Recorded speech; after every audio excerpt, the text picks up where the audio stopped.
so many Kenyan children. In the proposed curriculum, the teachers will conduct regular classroom assessment with learners at primary level up to the time they finish primary school. Victor Gale, KTN News.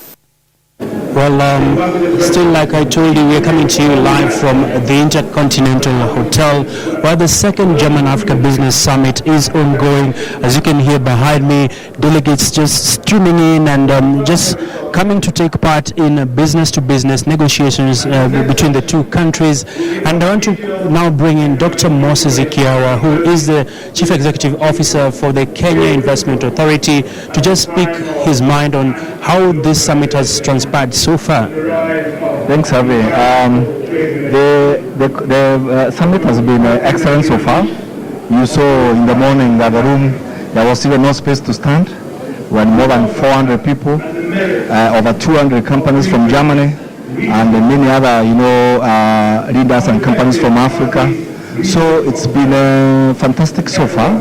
We had also very good speech by the minister in charge of economic cooperation and the development in Germany. Johan proposed that they have developed a Marshall Plan with Africa, not for Africa, where they have proposed the elements of that Marshall Plan, and now we want to see how Africa reacts to it, whether they can amend it and all that. They said it was largely based on Agenda 2063 of African Union.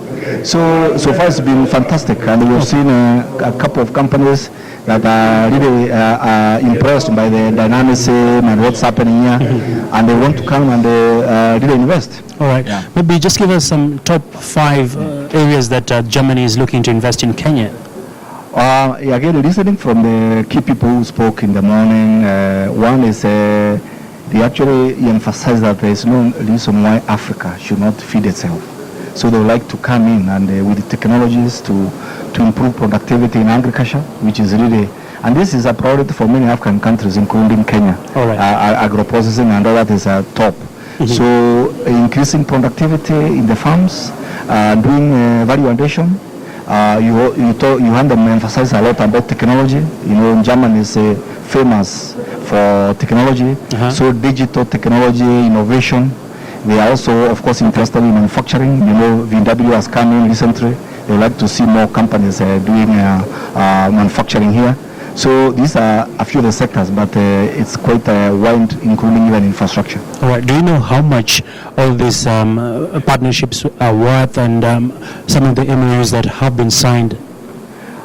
It's a bit too early because we've not seen all the text of all the MOUs. But there are some very, in my own opinion, I think they are very interesting MOUs. For instance, the one established in a University of Applied Science.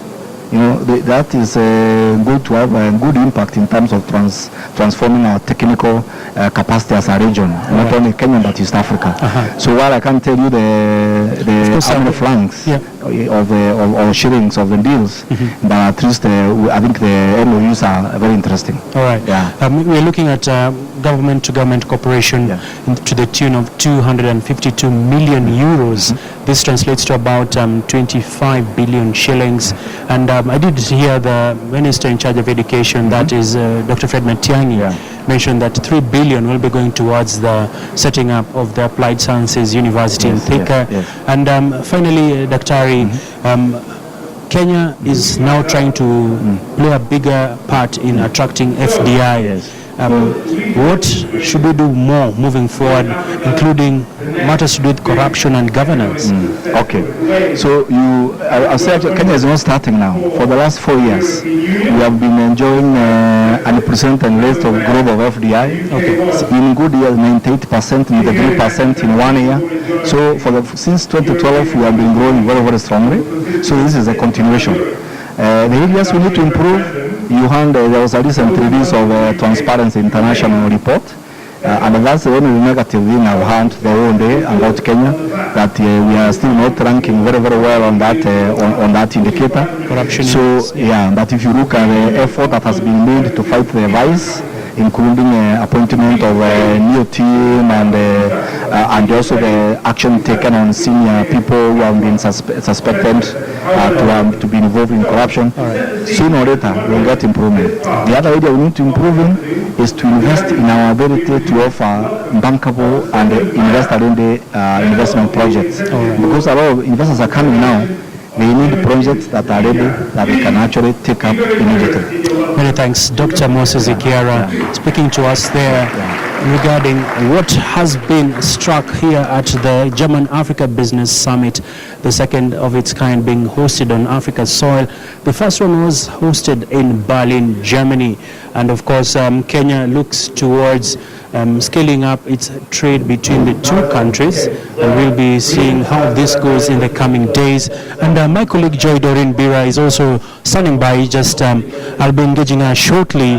And of course, this summit was one of the top-ranking summits that Germany has organized between the two countries. And just to run you down some of the key projects that Germany actually is doing with Kenya, includes the setting up of a vehicle assembly plant in Thika that is by Volkswagen company, and this is one of the key milestones that Kenya has been able to achieve between the bilateral cooperation between the two countries. And of course there's also talk that they want to scale big investments when it comes to water investment, which Germany is also a world leader when it comes to matters to do with water. And of course the other area of cooperation the two countries will be looking towards is in regard to energy, where Germany has declared interest in scaling up investments in the energy sector, and more pronounced is in renewable energy, where this is one of the areas that the corporations will be targeted towards, where Kenya is looking to bank big when it comes to growing the numbers. Well, that is just a quick update on this particular summit that is taking place here. It will be coming to a close tomorrow, and perhaps my colleague Joy Doreen Bira has just walked on site, and perhaps Joy, looking at this summit, there's a lot of hype around German investing in Kenya. Of course, there's the German Africa Master Plan that they plan to increase investments in Africa. Ambassador Denis Awori did mention that Germany is trying to play catch-up. From the number of people you've interviewed and talked to, what is their sentiment regarding Kenya? Well, I don't think Germany is really playing catch-up because just like we know, Germany has been in Africa, I think, from the time that most African nations were gaining independence. So you can say as far back as the 1950s. And what we're seeing now is more like a revival of the drive that they had, the business drive that they had in the partnerships. Because if you look at companies like VW and Peugeot that have now come back to Kenya, it's not the first time that they're coming here. They have been in Kenya before, and now they are making a comeback. So that actually is testimony of the fact that Germany has been in Africa for quite some time. Maybe now the fear is whether or not China or the United States is going to take up, the bigger chunk of the investments. And so there might be a shift in interest of Kenyans and Africans in general from Kenyan,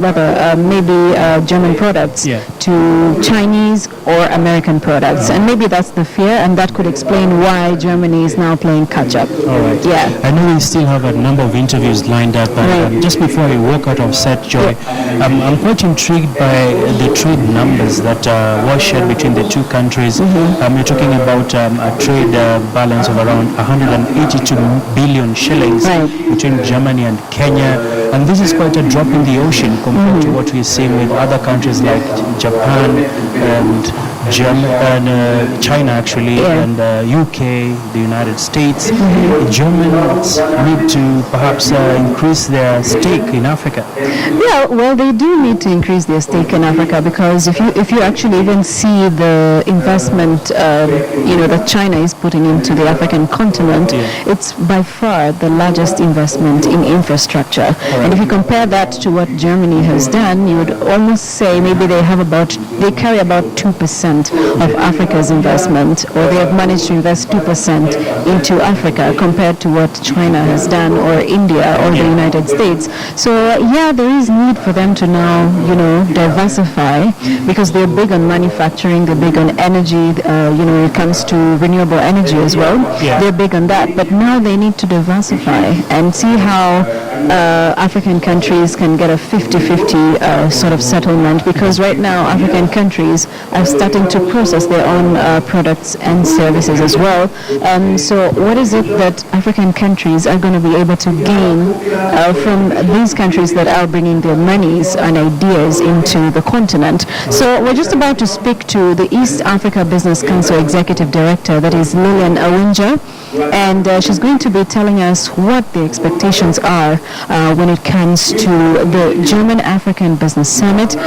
Good afternoon, Lillian. Thank you so much for joining us. At the Business Council, the East Africa community, I guess, that is being represented here is critical in ensuring that these partnerships move forward. But from the business perspective at the EABC, what exactly are your expectations? Thank you very much for the opportunity. I think before I go to our expectations, I think this is an opportunity for East Africa, not just Kenya. This is a big delegation from Germany coming to East Africa to see the opportunities that we have here. So the expectation is that we will take advantage of this opportunity. The business people in East Africa should be here to look for partnerships, discuss with their German counterparts what are the opportunities available for joint ventures, partnerships, working together to improve, to do business in East Africa. And we all know that East Africa is now very promising with great infrastructure development, a bigger common market that gives us opportunity to trade across the region. 160 million people. That's a big market. So the Northern Corridor has been fronted as the key investment, line. That's where most of the East African countries and also other countries coming in from foreign countries are paying most of their attention. But for you, from a personal perspective, where exactly do you think that we need to invest most of our money? I think for the foreign direct investment, as the EAC, we have several sectors we have identified as priority sectors for investment. So we are promoting cotton and textiles sector, we are promoting the leather sector, automotive industry, and having received Volkswagen recently, I think that's good progress for the automotive industry. Agribusiness, agri-processing is another sector. So those are the priority sectors where we need to see more investment flowing into. Already the focus on infrastructure is very high, but the Chinese companies are taking up a lot of that infrastructure development. So why not Germans? We need more investment in that sector, and we need more investment in energy sector. All right. So a lot of attention is being paid to the bigger companies. They're talking about PPPs or public-private partnerships, but then most of the smaller companies are being left out of such summits. And the question would be, what is in it for the Mwananchi? I think that's just the way things are. How the SMEs can come on board is to form consortia, come together, show a big force that can be able to work with the governments. For the PPPs, we need to come together and say, we are, as a group, we are able to supply this, we are able to invest in this, we are able to access financing as a group. As long as we continue to say we are SMEs and there's nothing we can do about it, then we miss the opportunity. All right. Yes. And so at the end of it all, what do you hope to have achieved at the end of this German African Business Summit? At the end of this summit, I hope to see a lot of deals signed. I hope the governments are here to be able to convince the German investors that this is the place to invest. The whole of East Africa and Kenya in particular being the host. All right. Well, thank you so much, Lillian. Lillian Awinja is the Executive Director for the East African Business Council.